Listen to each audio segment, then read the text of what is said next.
வணக்கம். சிலோன் தமிழ் எஃப்எம்மின் மதிய நேர பிரதான செய்திகள்.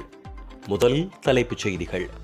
மாவை சேனாதிராஜாவின் இறுதிக்கிரியைகள் தொடர்பில் குடும்பத்தார் வெளியிட்ட முடிவுகள். மாவை சேனாதிராஜாவுக்கு அஞ்சலி செலுத்திய தமிழ் எம்பிக்கு அச்சுறுத்தல். வவுனியா மேல் நீதிமன்ற நீதிபதி மா இளஞ்செழியனின் சேவை நலன் பாராட்டு விழா நேற்று. கடந்த ஆண்டில் 200க்கும் மேற்பட்ட சிறுவர்கள் தவறான முடிவெடுத்து உயிரிழப்பு. சூழ்ச்சி கூட்டத்தால் வீழ்த்தப்பட்டார் மாவை. சிவமோகன் பகிரங்கம். கட்டுநாயக்க விமான நிலையத்தில் போதைப் பொருளுடன் 2 கைது. போக்குவரத்து விதிகளை மீறிய 31,905 சாரதிகள் மீது சட்ட நடவடிக்கை. இனி தொடர்வது விரிவான செய்திகள். தமிழரசுக் கட்சியின் சிரேஷ்ட தலைவர் மாவை சேனாதிராஜா இறுதிச் சடங்குக்கு தமிழரசுக் கட்சியின் முக்கிய உறுப்பினர்கள் யாரையும் அனுமதிக்க மாட்டோம் என அவரின் குடும்பத் தரப்பினர் கூறியதாக தகவல்கள் வெளியாகியுள்ளன. இந்நிலையில் மாவை சேனாதிராஜாவின் சகோதரர் மற்றும் அவரின் மூத்த மகன் ஆகியோர் அவரின் உடலை இலங்கை தமிழரசுக் கட்சியின் தலைமை செயலகத்துக்கோ பொது மண்டபத்துக்கோ கொண்டு செல்ல அனுமதிக்க மாட்டோம் என தெரிவித்துள்ளதாக குறிப்பிடப்படுகின்றது. மேலும் மாவை சேனாதிராஜாவின் இறுதிச் சடங்குகள் அவரின் வீட்டில் நடைபெறுவதற்கான ஏற்பாடுகள் நடைபெற்று வருவதாகவும் இன்றைய தினம் அவருடைய உடல் நல்லடக்கம் செய்யப்பட உள்ளதாக தெரிவிக்கப்பட்டுள்ளது.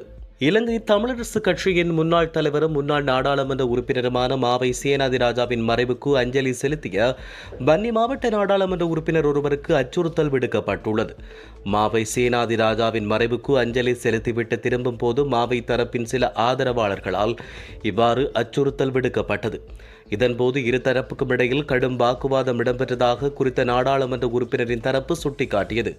மேலும் அச்சுறுத்தல் விடுக்கப்பட்ட நாடாளுமன்ற உறுப்பினரை நாளைய தினம் இடம்பெறவுள்ள இறுதி அஞ்சலி நிகழ்வுக்கு வருகை தர வேண்டாம் என கூறப்பட்டுள்ளது. இதன்பொழுது கடும் துணியில் அச்சுறுத்தல் விடுக்கப்பட்டுள்ள நிலையில் சம்பவ இடத்தில் இருந்த ஒரு சிலரால் பாதுகாப்பாக அழைத்துச் செல்லப்பட்டதாக தெரிவிக்கப்படுகிறது.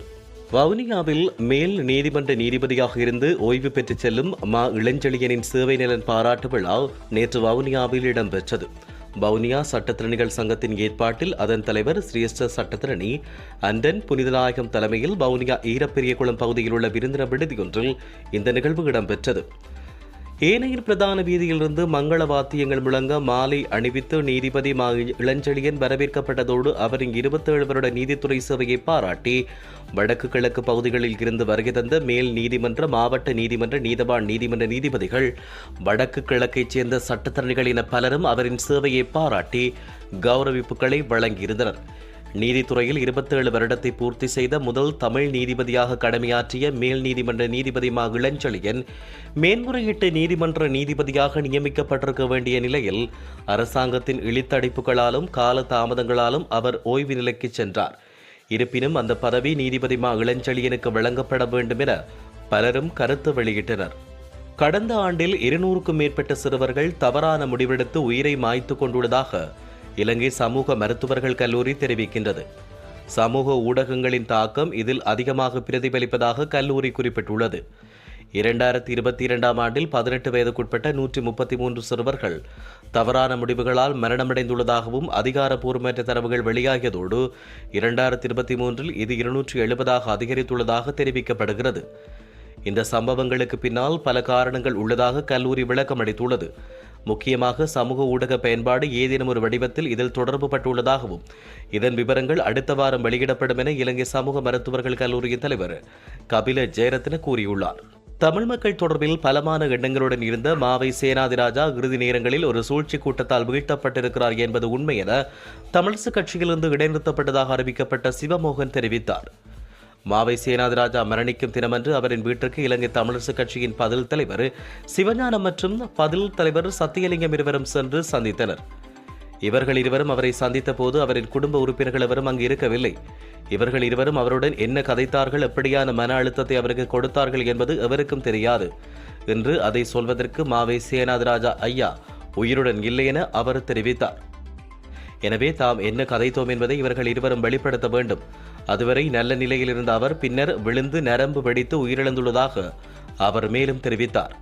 தாய்லாந்தில் இருந்து குஷ் போதைப் பொருளுடன் விமானம் மூலம் இலங்கைக்கு வந்த குற்றச்சாட்டில் இருவர் கட்டுநாயக்கவில் வைத்து கைது செய்யப்பட்டனர். தாய்லாந்தின் பேங்கோக்கில் இருந்து 2 கிலோகிராம் குஷ் போதைப் பொருளோடு விமானம் மூலம் இலங்கைக்கு வந்த சந்தேக நபரும் அவருக்கு உதவிய மற்றொரு சந்தேக நபருமே இவ்வாறு கைது செய்யப்பட்டனர். போக்குவரத்து விதிகளை மீறிய 31,905 வாகன சாரதிகள் மீது சட்ட நடவடிக்கை மேற்கொள்ளப்பட்டுள்ளதாக போலீசார் தெரிவித்துள்ளனர். நாடு முழுவதும் உள்ள 607 போலீஸ் நிலையங்களில் உள்ள போலீசாரின் கடந்த ஜனவரி மாதம் 11ஆம் தேதி முதல் மேற்கொள்ளப்பட்ட சோதனை நடவடிக்கையில் குறித்த நபர்கள் கைது செய்யப்பட்டு அவர்கள் மீது சட்ட நடவடிக்கை எடுக்கப்பட்டுள்ளதாக தெரிவிக்கப்படுகிறது. இதன்பொழுது மது அருந்தி வாகனம் செலுத்திய குற்றத்தின் கீழ் 3876 சாரதிகள் கைது செய்யப்பட்டனர். கவனக்குறைவாக வாகனம் செலுத்திய குற்றத்தில் 190 சாரதிகள் கைது செய்யப்பட்டுள்ளனர். இத்துடன் சிலோன் தமிழின் மதிய நேர பிரதான செய்திகள் நிறைவடைகிறது. தொடர்ந்தும் செய்திகளை அறிந்து கொள்ள சிலோன் தமிழ் வானொலியோடு இணைந்திருங்கள். வணக்கம்.